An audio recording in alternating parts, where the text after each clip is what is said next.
What's happening, folks? Back with another reaction, back with some more Bee Gees, and we're returning to Whom It May Concern, 1972. Thank you, as always, to Amy for sending this incredible vinyl, as well as to Lisa and Kim and Adam and all those who've been part of this multi-album / compilation deep dive, which still has many more chapters to go. In any case, the next tune on this album is Bad Bad Dreams, which sounds unpleasant. No one wants to have bad dreams.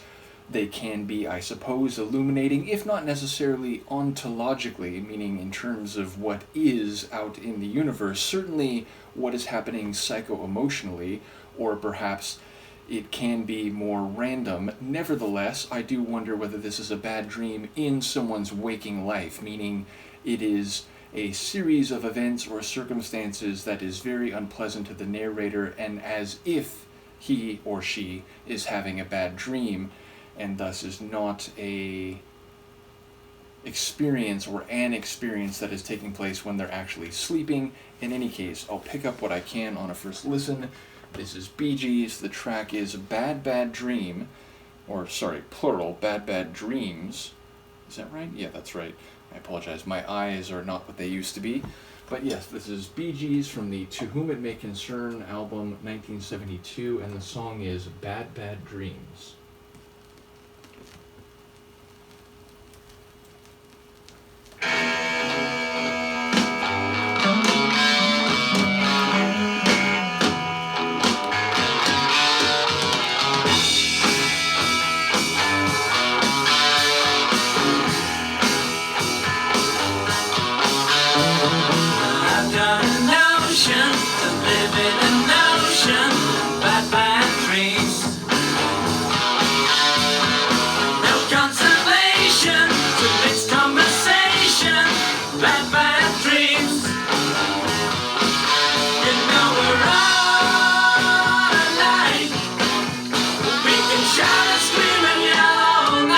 It's just a bad, bad dream.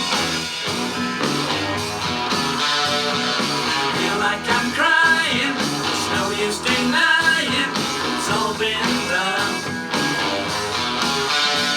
For your information, it's still on the nation, the war's been won.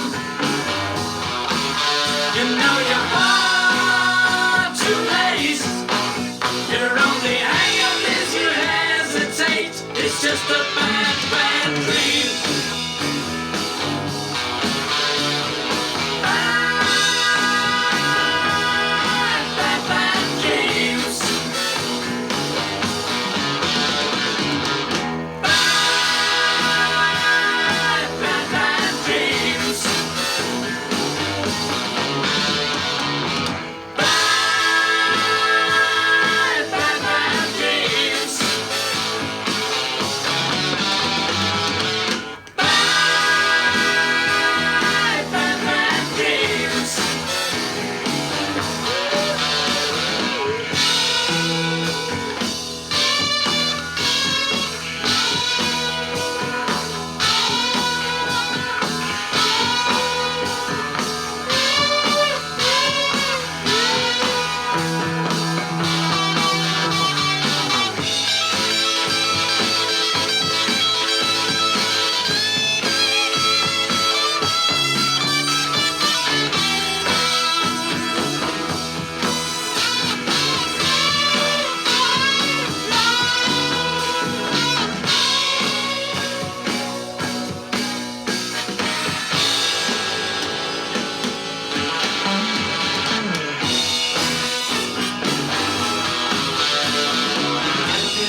Wow. So yeah, that's very fun, and I'll try to keep everything in mind because a lot of thoughts came to me as I listened.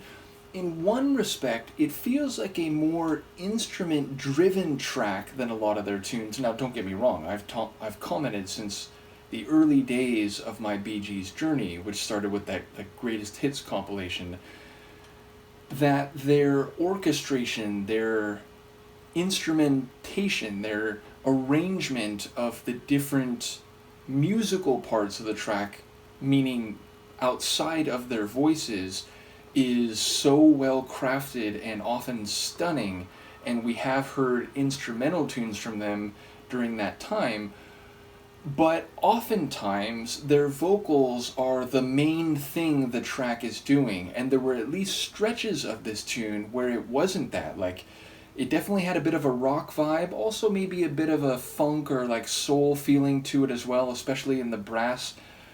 But yes, there's a bass that's really grooving away, there's some guitar parts which really stand out and have a bit of a rock and roll meets like blues rock flavor, and as I said, those brass flourishes really stand out as well. So in terms of the overall duration, there were parts of the track which were all instruments, which, you know, when you think of Bee Gees, you think of their vocal harmonies, you think of their vocal abilities maybe more than anything, or at least that's what I've come to think of, and on some level, that's what I thought about at the beginning of this deep dive, when I only had a very limited and reputation-based understanding of who the Brothers Gibb were.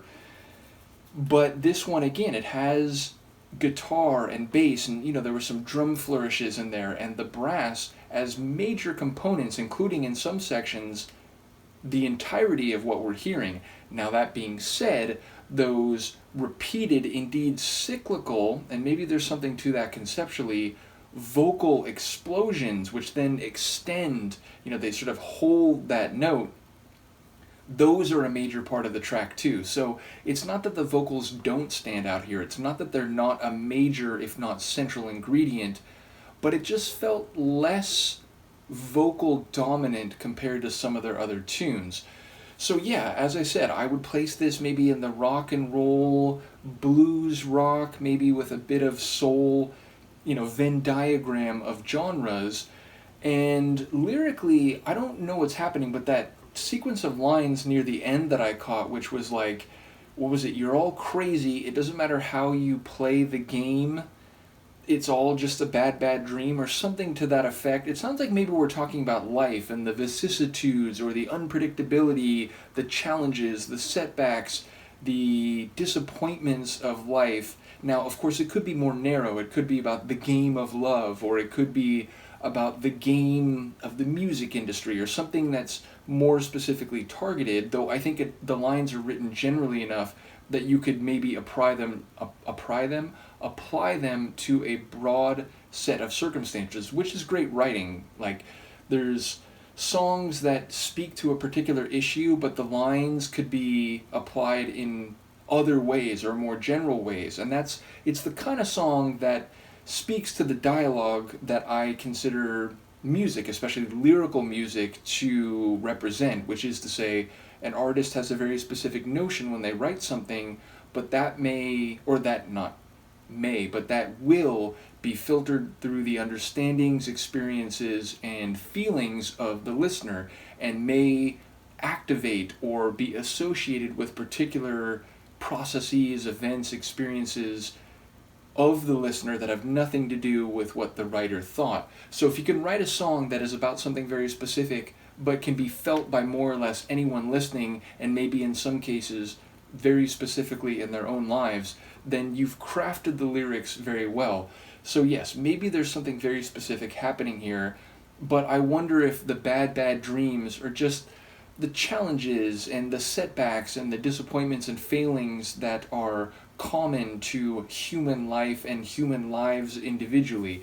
Now, again, maybe it's like somewhere in between, where it's talking about the experience of love and romance or relationships, where it's not like all of human experience, but it's not something hyper-specific in a particular narrative that only the narrator is experiencing. So yeah, I'd be curious to hear what people have to say about the lyrics. But another cool tune from them, and I enjoyed the rock and roll flair and attitude that the track started with, which again, I've heard them do music spanning multiple genres, but sometimes I'm still surprised when a tune starts and it's like, oh, like I wasn't expecting this from the Gibb brothers here, and that's what happened with the opening of this tune. So yes, very much enjoying this album and thinking about it in the context of what they've done leading up to this, going through Odessa and the tunes from the 60s, and knowing that, later in the 70s maybe they'll become world famous through some of their disco-heavy tunes. I'm enjoying just getting a sense for where this album is going, and the different things, admittedly, the different sonic and genre lanes that it seems to be operating in. So once again, shout out to Amy and to all the other folks who are following the Bee Gees' journey and enjoying this album in particular, and I will see you next time. Peace.